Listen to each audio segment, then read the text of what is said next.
Hello guys, നമുക്കൊന്ന് വേഗം ഒരു കട്ട്ലേറ്റ് ഉണ്ടാക്കിയാലോ. അപ്പോൾ ഞാൻ ബീഫിലേക്ക് കുരുമുളകും മഞ്ഞൾപ്പൊടിയും ആവശ്യത്തിന് ഉപ്പിട്ടിട്ട് നമുക്കൊന്ന് കുക്കറിൽ വേവിച്ചെടുക്കാം. അപ്പോൾ അതിൽ ഞാൻ ഒരു ഉരുളൻകിഴങ്ങും കൂടി ഇട്ടിട്ട് വേവിക്കുന്നുണ്ട് കേട്ടോ, പെട്ടെന്നായി കിട്ടാൻ വേണ്ടിയിട്ടാണ്. അപ്പോൾ രണ്ട് പണി ഒന്നായി. ബീഫ് വെക്കുമ്പോഴേക്കും നമുക്കിതാ വെളിച്ചെണ്ണ ഒഴിച്ച് വേഗം സവാള ഒന്ന് വഴറ്റിയെടുക്കാം. ഇഞ്ചി വെളുത്തുള്ളി പേസ്റ്റ് ഇട്ട് കൊടുക്കാം. ആവശ്യത്തിന് കുരുമുളക് പൊടിയും പിന്നെ കുറച്ച് ഉപ്പും കൂടി നമുക്ക് ഇട്ട് കൊടുക്കാം കേട്ടോ. അതൊന്ന് വെന്ത് വരുമ്പോഴത്തേക്കും നമുക്ക് വേവിച്ച് വെച്ച ഉരുളൻകിഴങ്ങും പിന്നെ ബീഫും കൂടി നമുക്ക് പൊടിച്ചിട്ട് നമുക്ക് ഈ മസാലയിലേക്ക് നമുക്ക് ചേർത്ത് കൊടുത്ത് നന്നായി ഇളക്കാം.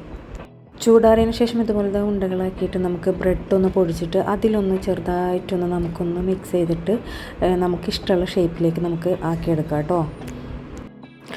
ഇനി നമുക്ക് ഫ്രൈ ചെയ്തെടുക്കാനുള്ള മുട്ടയിലേക്ക് കുറച്ച് കുരുമുളക് ഉപ്പ് ഇട്ടിട്ട് നന്നായി ബീറ്റ് ചെയ്തിട്ട് നമുക്ക് അതിലേക്ക് കട്ട്ലേറ്റ് മുട്ടയിൽ മുക്കി പിന്നെ ബ്രെഡ് ക്രംസിൽ മുക്കിയിട്ട് നമുക്ക് വേഗം തന്നെ ഫ്രൈ ചെയ്തെടുക്കാം. എളുപ്പമല്ലേ? അപ്പോൾ ഒന്ന് ട്രൈ ചെയ്ത് നോക്കട്ടോ. Thank U.